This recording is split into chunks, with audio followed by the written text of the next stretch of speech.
बीरबल को पाद मारने की सजा। एक दिन राजा अकबर की सभा लग रही थी। वहाँ बीरबल, मंत्रीगण, राजा के साले साहब और रानी भी मौजूद थी। सभा के दौरान कुछ ऐसा हुआ कि बीरबल को सभा से निकाल दिया गया। बीरबल ने केवल भरी सभा में पाद मार दिया था। राजा को उसकी पत्नी और साले साहब ने इतना भड़काया कि राजा को अपने उदास मन से बीरबल को सभा छोड़ने का आदेश देना पड़ा। बीरबल को अब महल से निकाल दिया गया था तो उसने अपनी जगह पर खेती करने की सोची। ठंड का मौसम था तो बीरबल ने गेहूं की खेती की।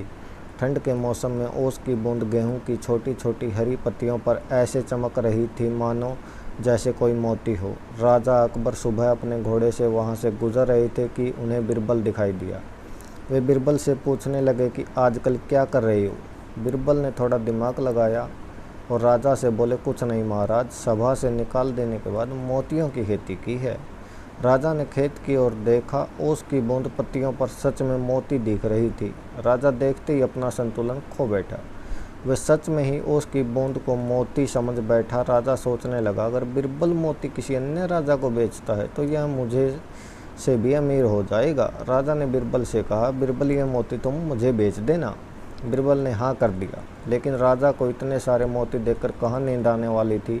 उसने बीरबल को महल में बुलाया और बीरबल से मोतियों का राज जानने की कोशिश की।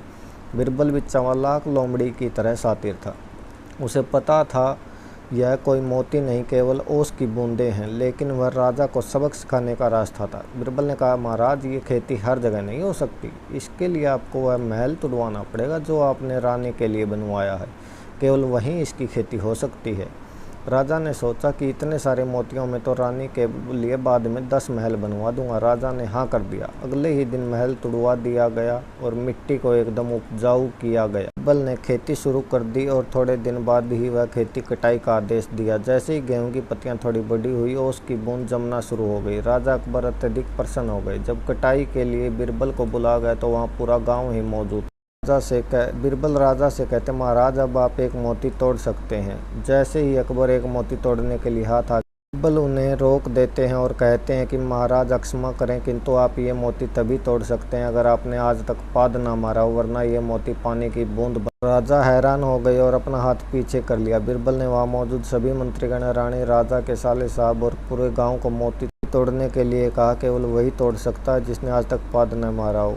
वह मोती पानी की बूंद बन जाएंगे। इतने में किसी की हिम्मत नहीं हुई कि मोती तोड़ सके। सभी अपने पैर पीछे करने लगे। तभी राजा और रानी अपनी गलती का एहसास हुआ और वे बीरबल से माफ़ी मांगते हुए सभा में आने के लिए कहते हैं।